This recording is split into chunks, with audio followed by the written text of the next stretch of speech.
தொடர்ந்து திரு விஜய் அவர்களுக்கு ஆதரவாக கருத்து தெரிவிக்கிறாரு. பிள்ளையார் சூழி போடப்பட்டாச்சே கூட்டணிக்கு அப்படின்லாம் பரப்புரையில பேசியிருக்காரு இல்லையா? என்ன காரணம் அப்படின்னு விசாரிச்சு பார்த்தோம்னா, முக்கியமாக புதிய வாக்காளர்கள்ட்ட, இளம் சக்திகள்கிட்ட விஜய்க்கு ஆதரவு இருக்குங்க.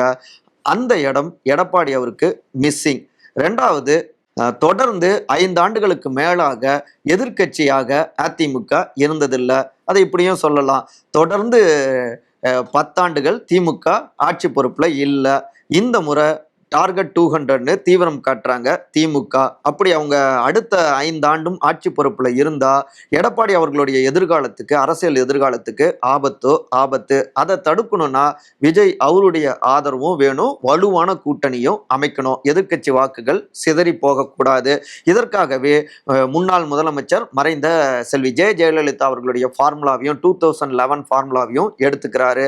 அப்ப 2006 தேர்தலில் அதிமுக தோல்விக்கு காரணமாக அமைந்த தேமுதிக மறைந்த கேப்டன் திரு விஜயகாந்த் அவரை பின்னாடி புரிஞ்சுக்கிட்டு 2011 லாபகமாக அவங்கள கூட்டணிக்குள்ளார கொண்டு வந்தாங்க. அமோகமான வெற்றி. எதிர்க்கட்சி தலைவராகவும் கேப்டன் விஜயகாந்தும் ஆனாரு. பின்னாடி தங்களை நிலைநிறுத்தி கொண்ட பிறகு தொடர்ந்து 10 ஆண்டுகள் அதிமுக ஆட்சி கட்டிலும் இருந்தாங்க.